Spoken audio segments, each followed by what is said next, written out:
So if a new problem like global warming, climate change comes along, do you adjust? Do you adjust to that and change your views, like on a coal-fired power plant? Because that's obviously something that wasn't a major issue a few years. When you ran in 2005, climate change wasn't a. I don't think it really came up much, but this time and environmental issues are a big issue. It didn't, but it was still an issue. And energy. Here's the reality. Climate change is an issue. Energy is an issue right now. Huge. It's a huge issue. Everybody's talking about it. Right. And it's an issue. Coal just presents another opportunity for Virginians. I mean, we have an opportunity to develop smart technology. Think about it this way.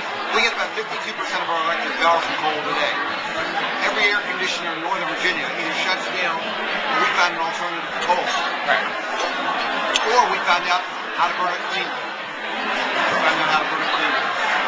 You're telling me that the people who put man on the moon, the people who figured out peaceful and wartime uses of nuclear power, the people that invented the airplane can't figure out how to burn coal and clean. Right. I mean, we're going to have to figure out how to eliminate mercury as an emission. We're going to have to figure out how to sequester carbon. But let's reason together and let's try to figure this stuff out. I guess what I'm trying to understand is what you mean by pragmatic. When you say pragmatist, if the pragmatic answer on this is you need to, let's say, eliminate coal use or reduce it sharply to reduce the threat of climate change, and that's the pragmatic thing to do. Is that where you go? Because if that's the only thing you can really do to prevent the climate catastrophe. Well, first I think you look for clean coal technology. If you can't find it, if you can't develop clean coal technology, at the same time you're developing alternative sources of energy. That's one of the reasons I talk about this whole energy-based research triangle. I think it's real.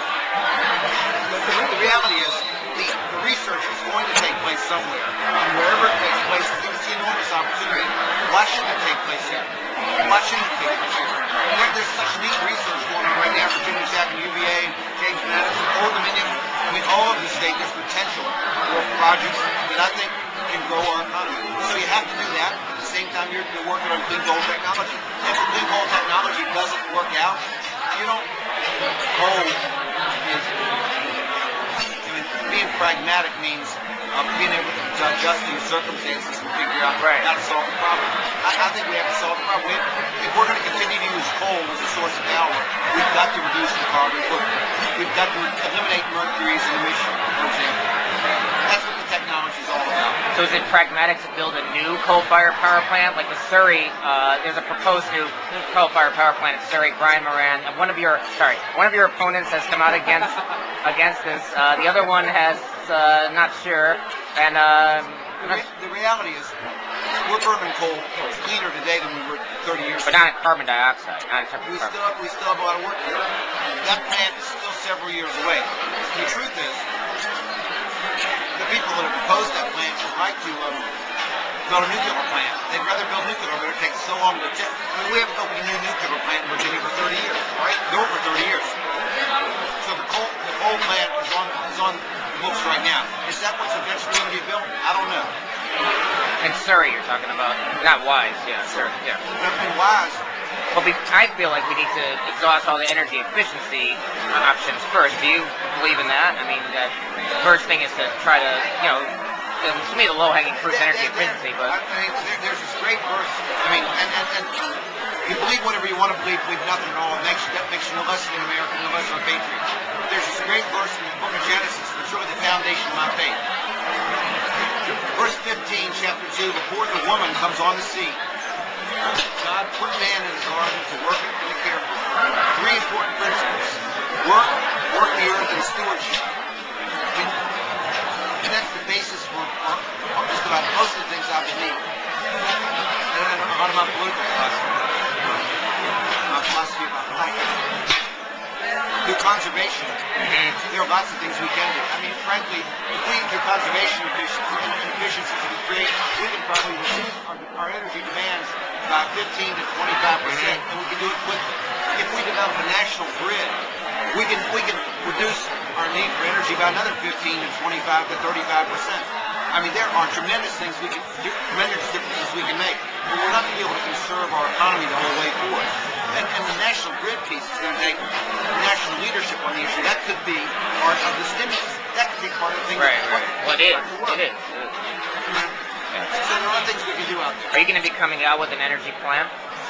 You have two of your opponents have come out with detailed energy plans. And one of the plans are some stuff that I've already put out there. Oh, really? Which one? And Bill, I mean, some bills I've already introduced. I mean, that's one thing about Which plans? Well, I mean, figure it out, Bowie. I carried 3 energy bills this year. One would have created a grant to expand an alternative energy program that right now applies just solar to other alternative energy manufacturers. It would have created a grant program. You can come into Virginia and you're going to invest $50 million and create 200 new jobs. If you want to know a higher unemployment area, you don't have to create as many jobs or invest as much money. Got it through the Senate and still in the House. The other bill would have taken the sales tax off of alternative energy devices. Here's the reality. In the late 70s, early 80s, Virginia was a leader in solar technology. Virginia, when oil prices fell to $12 a barrel, we fell off the wagon like most other places. Today you want a solar device. You're not going to find a manufacturer in Virginia. You're not going to find very many manufacturers in this country. Germany is the worldwide leader in solar technology, and Germany gets less sunlight than any state in this country except Alaska. So the second bill would have taken the sales tax off of alternative energy devices, and that would have done a couple of things. It would have incentivized homeowners to install those devices to create the efficiencies you're talking about, and it would have grown that industry, the manufacture, the distribution, and sale of alternative energy devices. And third, that bill got out of the Senate and killed in the House. The third bill, the bill that passed, basically allows localities to set up loan programs to finance the installation of alternative energy devices for homeowners. That's the most modest bill, and that's the only one I got through both houses. Did the Republicans kill the second bill? The Republicans killed the first and the second. I mean, the third bill passed. The first and the second bill got through the Senate with pretty big votes. I mean, votes in the third, over 30 votes on each bill. But they died in the House and in committees. The Republicans voted for higher taxes on energy efficiency.